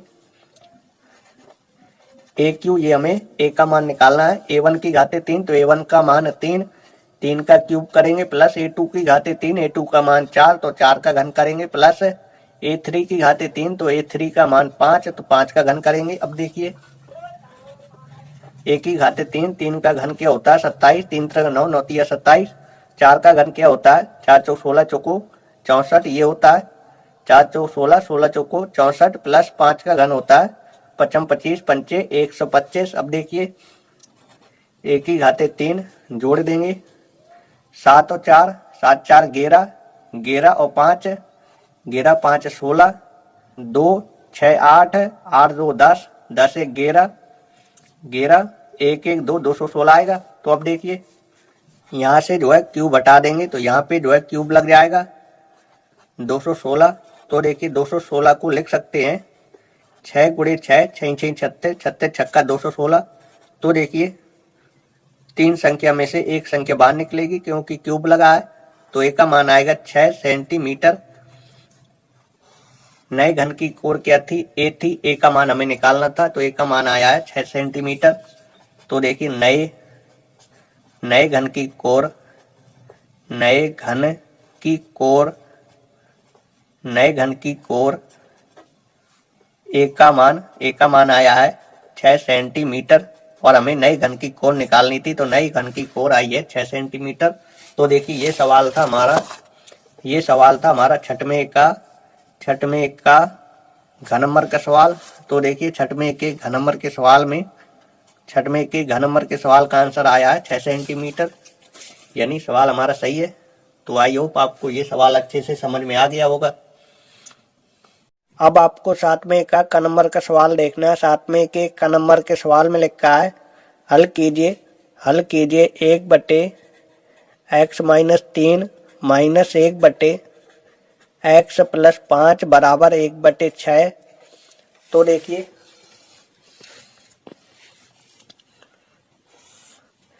x-3 और x + 5 ये जो है लासा ले लेंगे। तो देखिए x-3 का भाग देंगे x-3 में, तो x-3 से x-3 कैंसिल हो जाएगा, तो x + 5 का गुणा कराएंगे 1 में, तो x + 5 आएगा, माइनस इसका भाग इसमें देंगे तो इससे ये कैंसिल हो जाएगा, तो इसका गुणा होगा 1 में। तो देखिए बीच में जो है माइनस का चिन्ह है, तो माइनस के चिन्ह का गुणा होगा इन दोनों संख्याओं में। तो ये प्लस का x है तो माइनस का x हो जाएगा, ये माइनस का 3 है तो +3 हो जाएगा, बराबर 1/6। तो अब देखिए -x + x कैंसिल हो जाएगा, 5 और 3 होता है 8, तो 8 लिख देंगे बटे, यहाँ पे देखिए x का गुणा इन दोनों संख्याओं में करेंगे, तो देखिए x का गुणा x में तो x² आएगा, x का गुणा 5 में करेंगे तो 5x होगा, -3 का गुणा x में कराएंगे तो -3x होगा, -3 का गुणा 5 में करेंगे तो -15 होगा, बराबर 1/6। तो अब देखिए 8/x², 5 में 3 जाएगा, 2x आएगा, -15 बराबर 1/6। अब देखिए कैंची गुणा करा लेंगे, इसका गुणा 1 में कराएंगे तो यही आएगा, x² + 2x - 15 बराबर 6 का गुणा 8 में 48। अब देखिए x² + 2x - 15, इसको इस साल ले आएंगे तो -48 हो जाएगा, बराबर 0। तो अब देखिए x² + 2x, ये दोनों माइनस है तो इन दोनों को जोड़ देंगे, 8 5 13, 4 1 5, 5 1 6, 63 आएगा, बराबर 0। तो देखिए गुणनखंड करेंगे, 9 7 होता है 63, 9 7 होता है 63, 9 में 7 घटा देंगे तो 2 आ जाएगा। तो देखिए x² + 2x को लिख सकते हैं 9x - 7x, ये लिख सकते हैं, 9x में से 7x घटाएंगे तो क्या आएगा, 2x आएगा, -63 बराबर 0। अब देखिए तो देखिए इन दोनों का अलग कॉमा, तो x कॉमा लेंगे तो x की घाते 2 है, एक x कॉमा लेंगे तो एक x बचेगा, प्लस x हम कॉमा लिए हैं तो क्या आएगा, 9 आएगा, माइनस इन दोनों से जो है 7 कॉमा लेंगे तो x माइनस का हम कॉमा लिए हैं तो ये माइनस है तो इसे प्लस का लिखा जाएगा, 7 का भाग 63 में देंगे, 7 9 63, बराबर 0। अब देखिए x प्लस 9 लिखेंगे एक कोष्टक में, एक कोष्टक में लिखेंगे x माइनस 7 बराबर 0। तो अब देखिए x प्लस 9 बराबर 0 करेंगे तो x बराबर माइनस का 9 होगा, और x माइनस 7 बराबर 0 करेंगे तो x बराबर 7 होगा। अब आपको ये जो अथवा में सवाल दिया गया है, आपको इस सवाल को देखना है। सवाल में लिखा है एक समकोण त्रिभुज की समकोण बनाने वाली भुजाएं x प्लस 2 सेंटीमीटर तथा 4x प्लस 1 सेंटीमीटर है और त्रिभुज का क्षेत्रफल 84 वर्ग सेंटीमीटर है। तो हमें त्रिभुज की तीनों भुजाएं ज्ञात करना है। तो देखिए त्रिभुज की जो है समकोण त्रिभुज की दो भुजाएं दी गई हैं, x प्लस 2 सेंटीमीटर और 4x प्लस 1 सेंटीमीटर। त्रिभुज की जो है दो भुजाएं दी गई हैं। तो देखिए हमें जो है त्रिभुज की तीनों भुजाएं ज्ञात करना है। सवाल में आधार दिया गया है x प्लस 2 सेंटीमीटर और लंब दिया गया है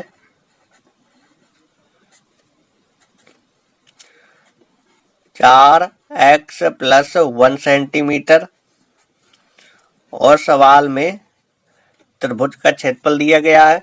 सवाल में समकोण त्रिभुज का क्षेत्रफल दिया गया है। त्रिभुज का क्षेत्रफल दिया गया है 84 वर्ग सेंटीमीटर, ये दिया गया है। तो देखिए समकोण त्रिभुज के क्षेत्रफल का सूत्र होता है 1/2 आधार गुणे ऊंचाई या आधार गुणे लंब, ये होता है।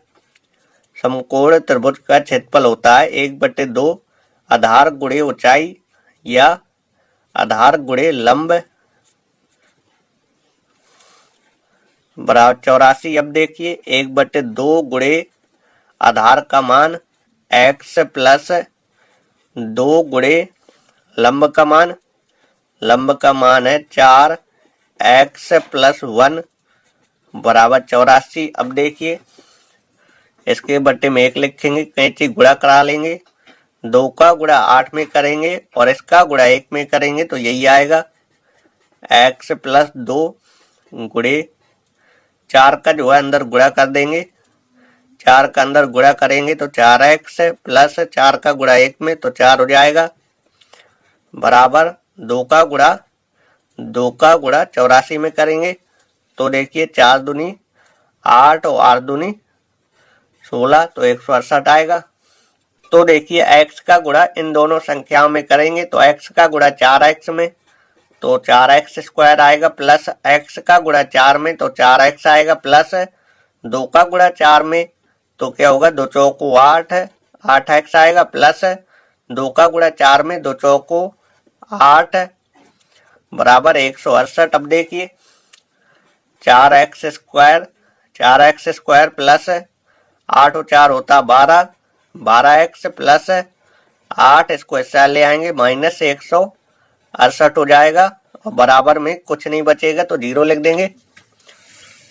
अब देखिए 4x स्क्वायर प्लस 12x, ये प्लस है ये माइनस है, घट जाएगा, माइनस संख्या बड़ी है तो माइनस का चिन्ह, 168 में 8 जाएगा तो 160, 4 का भाग जा रहा है तो 4 का भाग दे देंगे, 4 के इसमें भाग देंगे तो x स्क्वायर बचेगा, प्लस 4 का भाग इसमें देंगे, 4 ती 12 3x आएगा, माइनस 4 का भाग इसमें देंगे, 4 चौको 16 बराबर 0।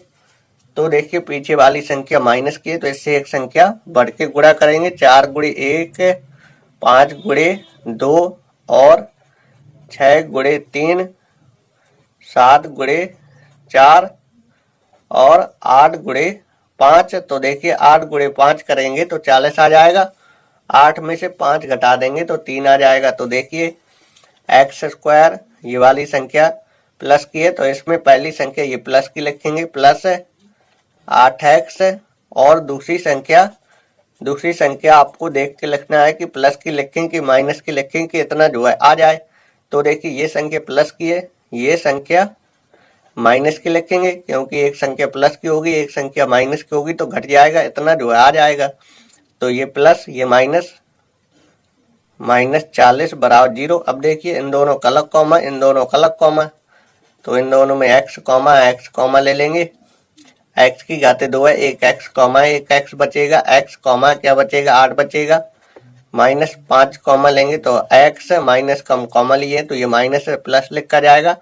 5 का भाग देंगे 40 में, 40 बराबर 0। अब देखिए दोनों कोष्टक में यदि सेम होता है सवाल हमारा सही होता है, तो दोनों कोष्टक में सेम है सवाल हमारा सही है। तो एक कोष्टक में लिखेंगे x + 8 और एक कोष्टक में लिखेंगे x - 5 बराबर 0। अब देखिए x + 8 बराबर 0 करेंगे तो x बराबर क्या होगा -8 होगा। x की जगह हम -8 नहीं रखेंगे क्योंकि यदि हम x की जगह -8 यदि रख देते हैं तो भुजाएं जो है माइनस में आ जाएंगी, तो माइनस की भुजाएं हो नहीं सकती हैं।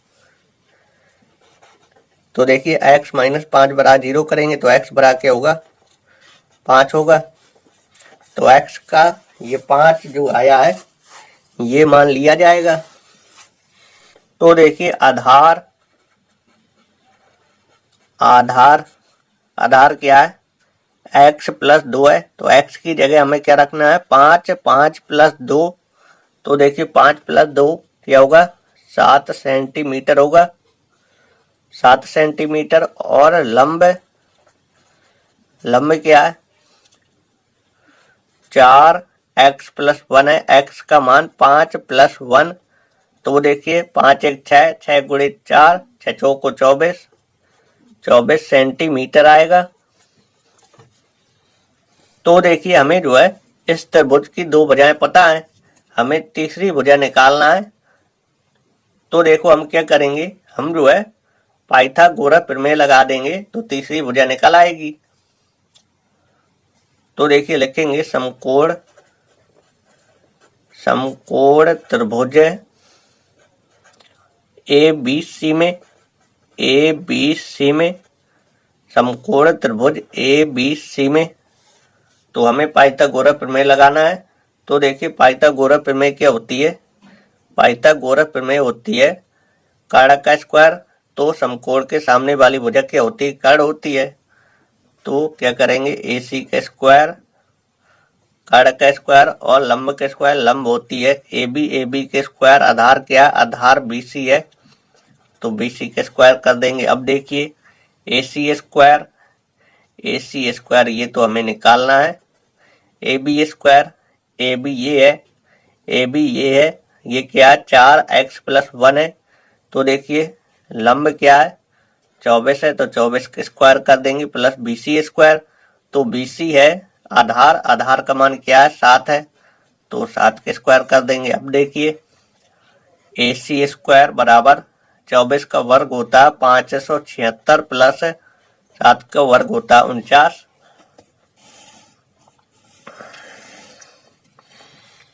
तो देखिए AC स्क्वायर 9 और 6 होता है 15 और 7 और 4 होता है 11, 11 1 12 और 6 यहाँ से जो है स्क्वायर हटा लेंगे, यहाँ पे जो है अंडर रूट लगा देंगे।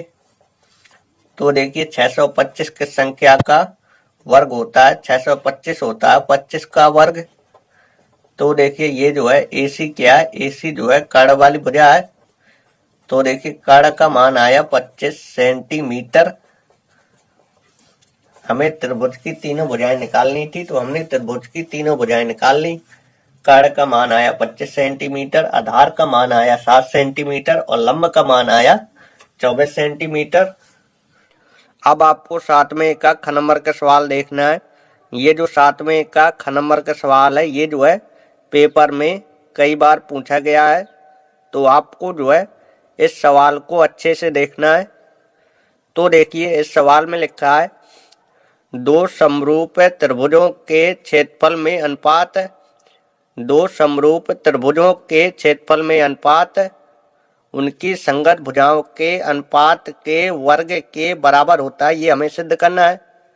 तो देखिए सवाल में जो है दो समरूप त्रिभुज दिए गए हैं, तो हम जो है दो समरूप त्रिभुज बना लेते हैं। तो देखिए हमने जो है दो समरूप त्रिभुज एबीसी और पीक्यूआर ये जो है बना लिए हैं। समरूप त्रिभुज का मतलब क्या होता है? समरूप त्रिभुज का मतलब ये होता है कि ये दोनों त्रिभुज जो है समान रूप के होंगे। ये दोनों त्रिभुज जो है समान रूप के होंगे। ये जो है छोटे बड़े हो सकते हैं, लेकिन देखने में जो है एक ही रूप के होंगे। समरूप त्रिभुज का मतलब क्या होता है? समरूप त्रिभुज का मतलब ये होता है कि दोनों त्रिभुज समान रूप के होंगे और ये जो है छोटे बड़े हो सकते हैं, लेकिन देखने में जो है एक ही तरह के दिखेंगे। तो देखिए ये सवाल में दिया है।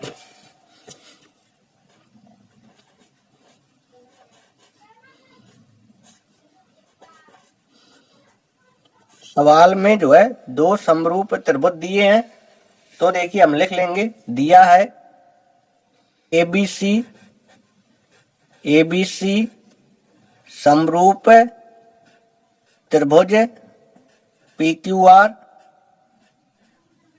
त्रिभुज एबीसी और त्रिभुज पीक्यूआर ये दोनों त्रिभुज जो है समरूप है, ये जो है सवाल में दिया है। तो देखिए जब दोनों त्रिभुज समरूप हैं तो इनके संगत कोण भी बराबर होंगे और इनकी संगत भुजाओं का अनुपात भी बराबर होगा। तो देखिए कोण ए जो है कोण P के बराबर होगा और कोण B जो है कोण Q के बराबर होगा और कोण C कोण R के बराबर होगा।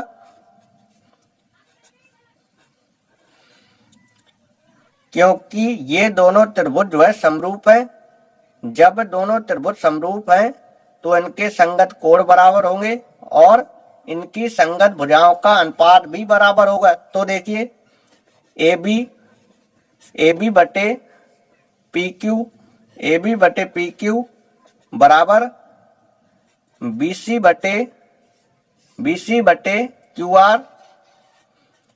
बटे QR बराबर AC बटे PR। AB बटे PQ और BC बटे QR और AC बटे PR। क्योंकि ये दोनों त्रिभुज समरूप हैं। जब दोनों त्रिभुज समरूप हैं तो इनके संगत कोण बराबर होंगे और इनकी संगत भुजाओं का अनुपात बराबर होगा। तो देखिए हमें जो है सिद्ध क्या करना है? हमें जो है ये सिद्ध करना है कि दो समरूप त्रिभुजों के क्षेत्रफल में अनुपात। तो देखिए एरिया ऑफ त्रिभुज एबीसी और एरिया ऑफ त्रिभुज पीक्यूआर दो समरूप त्रिभुजों के क्षेत्रफल में अनुपात। तो हमने लिखा त्रिभुज एबीसी का क्षेत्रफल बटे त्रिभुज पीक्यूआर का क्षेत्रफल। दोनों त्रिभुजों के क्षेत्रफल में अनुपात किसके बराबर होता है? उनकी संगत भुजाओं के अनुपात के वर्ग के बराबर होता है। हमें यह सिद्ध करना है कि इन दोनों त्रिभुजों के क्षेत्रफल में अनुपात इनकी संगत भुजाओं के अनुपात के वर्ग के बराबर होता है। तो देखिए AB बटे PQ और BC बटे QR बराबर AC बटे PR। AB बटे PQ और BC बटे QR और AC बटे PR। तो देखिए त्रिभुजों के क्षेत्रफल में अनुपात संगत भुजाओं के अनुपात के वर्ग के बराबर होता है। ये हमें सिद्ध करना है। तो देखिए रचना करेंगे। बिंदु C से जो है शेष लंब खींचेंगे ए बी रेखा पर और बिंदु आर से जो है बिंदु आर से शेष लंब खींचेंगे पी क्यू पर। तो देखिए सी डी लंब ए बी हमने ये खींचा है और रचना लिखेंगे सी डी लंब ए बी सी डी लंब A B comma R S लंब पी क्यू ये हमने खींचा है। सी डी लंब ए बी और आर एस लंब पी क्यू ये हमने खींचा है। तो देखिए ऐसे जो आप सिद्ध करेंगे तो यहां पे लिखेंगे सिद्ध। तो देखिए त्रिभुज एबीसी का क्षेत्रफल बटे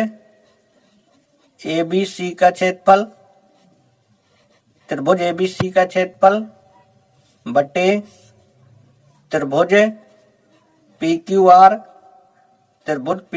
का क्षेत्रफल, त्रिभुज एबीसी का क्षेत्रफल बटे त्रिभुज पी क्यू आर का क्षेत्रफल। इन दोनों त्रिभुजों के क्षेत्रफल का अनुपात। त्रिभुज एबीसी का क्षेत्रफल क्या होता है? त्रिभुज एबीसी का क्षेत्रफल होता है 1/2 आधार जो है ए बी है, आधार गुणे ऊंचाई क्या है? ऊंचाई जो है सी डी है, आधार गुणे ऊंचाई होता है बटे त्रिभुज पी क्यू आर का क्षेत्रफल। तो देखिए क्षेत्रफल होता है 1/2 आधार क्या है? आधार पी क्यू है गुणे ऊंचाई क्या है? ऊंचाई जो है आर एस है, आर एस ये जो है ऊंचाई है। तो देखिए 1/2 से 1/2 कैंसिल हो जाएगा। तो देखिए ए बी गुणे सी डी ये बचा और नीचे बचा पी क्यू गुणे आर एस ये बचा। तो अब देखिए जो हमें सिद्ध करना है उसमें जो है ए बी बटे पी क्यू का स्क्वायर आ रहा है।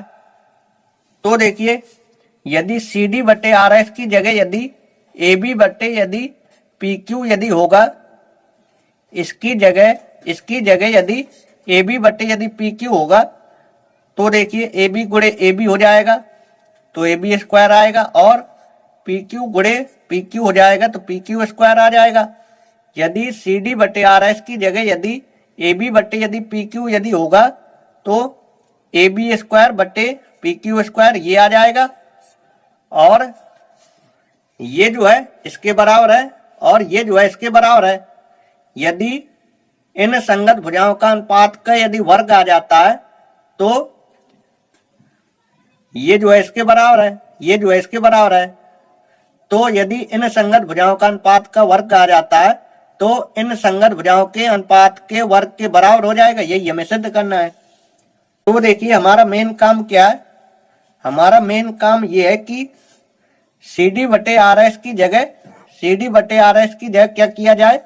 ए बी बटे पी क्यू किया जाए। तो देखिए ए बी बटे पी क्यू कैसे कर सकते हैं? ए बी बटे पी क्यू इन भुजाओं का अनुपात किसके बराबर है? ए सी बटे पी आर के बराबर है। तो देखिए हमें जो है सी डी बटे आर एस की जगह क्या कर दें? हम जो है सी डी बटे आर एस की जगह इसकी जगह ए सी बटे पी आर ये कर दें। यदि इसके बटे में यदि ये कर देंगे तो ये जो है इसके बराबर है, तो देखिए हमें जो है इसकी जगह ए बी बटे पी क्यू यही करना है। तो पहले हम क्या करें? पहले हम इसको जो है इसके बराबर कर दें। यदि इसके बराबर यदि कर देंगे तो ये जो है इसके बराबर है। तो जो हमें सिद्ध करना है सिद्ध हो जाएगा। तो देखिए हम जो है इन दोनों त्रिभुज को पहले समरूप सिद्ध करें। समरूप यदि सिद्ध कर देंगे तो इनकी संगत भुजाओं का अनुपात बराबर हो जाएगा। तो देखिए हम जो है इन दोनों त्रिभुजों को लेंगे। त्रिभुज एडीसी और त्रिभुज और त्रिभुज पी एस आर, त्रिभुज P S R, P S R में हमें जो है इन दोनों त्रिभुज को क्या करना है, समरूप सिद्ध करना है। तो हम जो है इन दोनों त्रिभुजों को लेंगे, त्रिभुज एडीसी और त्रिभुज पी एस आर में। तो देखिए ये वाला कोण इसके बराबर है, कोण ए जो है कोण पी के बराबर है। ये सवाल में जो है दिया है कि ये दोनों त्रिभुज क्या समरूप हैं, तो कोण ए जो है कोण पी के बराबर है। ये सवाल में दिया है तो यहाँ पे दिया है लिख देंगे। और ये वाला कोण 90 अंश का है। तो देखिए कोण एडीसी, एडीसी कोण पी एस आर, कोण पी एस आर, ये कोण, ये दोनों कोण जो है दोनों कोण 90 अंश है। तो देखिए ए समरूपता, समरूपता, समरूपता कसौटी से, कसौटी से ये दोनों त्रिभुज क्या होंगे, ये दोनों त्रिभुज समरूप होंगे। त्रिभुज एडीसी, त्रिभुज एडीसी, त्रिभुज एडीसी समरूप होगा त्रिभुज पी एस आर के। त्रिभुज एडीसी ये त्रिभुज जो है समरूप होगा त्रिभुज पी एस आर के। तो देखिए ये दोनों त्रिभुज जो है हमने क्या कर दिया, समरूप कर दिया। त्रिभुज एडीसी और त्रिभुज पी एस आर, इन दोनों त्रिभुज को हमने समरूप कर दिया। तो देखिए ये दोनों त्रिभुज समरूप है तो इनकी संगत भुजाओं का अनुपात बराबर होगा। तो देखिए हम लिखेंगे सी डी बटे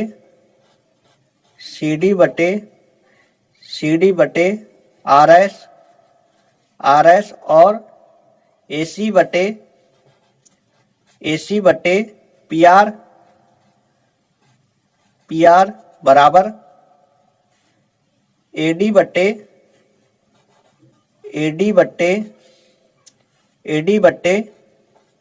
पी एस। तो देखिए हमें जो है इन दोनों भुजाओं से मतलब है, हमें जो है इन दोनों भुजाओं से मतलब है। तो देखिए एडी बटे पी एस इसको हटा देंगे। तो अब देखिए सी डी बटे आर एस, सी डी बटे आर एस, सी डी बटे आर एस, ये जो है किसके बराबर हो गया, ये जो है ए सी बटे पी आर के बराबर हो गया। और ए सी बटे पी आर ये जो है ए बी बटे पी क्यू के बराबर है। तो देखिए सी डी बटे आर एस ये किसके बराबर हो जाएगा, ये जो है ए बी बटे पी क्यू के बराबर हो जाएगा, क्योंकि ए सी बटे पी आर ये जो है ए बी बटे पी क्यू के बराबर है। तो देखिए सी डी बटे आर एस ये जो है ए सी बटे पी आर के बराबर है, और ए सी बटे पी आर ये जो है ए बी बटे पी क्यू के बराबर है। तो सी डी बटे आर एस ये जो है किसके बराबर हो जाएगा, ए बी बटे पी क्यू के बराबर हो जाएगा। तो देखिए एरिया ऑफ त्रिभुज एबीसी, एरिया ऑफ त्रिभुज एबीसी और एरिया ऑफ त्रिभुज पी क्यू आर बराबर ए बी बटे पी क्यू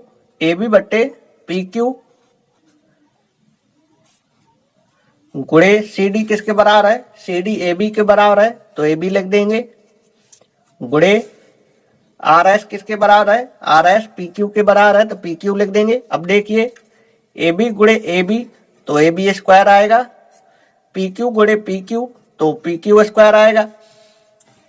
तो देखिए त्रिभुजों के क्षेत्रफल का अनुपात जो है संगत भुजाओं के अनुपात के वर्ग के बराबर हो गया। ए बी बटे पी क्यू इसका स्क्वायर इस तरह लिख सकते हैं, और ए बी बटे पी क्यू पी क्यू और बी सी बटे क्यू आर ए सी बटे पी आर ये जो है बराबर है। तो देखिए ए बी बटे पी क्यू ये जो है किसके बराबर है, ये जो है बी सी बटे BC बटे QR के बराबर है और AC बटे PR इसके बराबर है, AC बटे PR के बराबर है। तो देखिए AB बटे PQ का वर्ग, AB बटे PQ का वर्ग यदि वर्ग करेंगे तो इसका वर्ग इसके वर्ग के बराबर होगा और यही हमें सिद्ध करना था। त्रिभुजों के क्षेत्रफल का अनुपात संगत भुजाओं के अनुपात के वर्ग के बराबर होता है, यही हमें सिद्ध करना था। AB बटे PQ का वर्ग, AB बटे PQ का वर्ग और BC बटे QR का वर्ग बराबर AC बटे PR का वर्ग। तो आई होप आपको ये सवाल समझ में आया होगा। इसी सवाल के साथ आज की क्लास समाप्त होती है। अगली क्लास में हम आपको 2018 सेट 4 के सवालों को बताएंगे। जितने सवाल हमने इस सेट में बताए हैं तो आप जो है सभी सवालों को एक एक बार लगा लीजिएगा।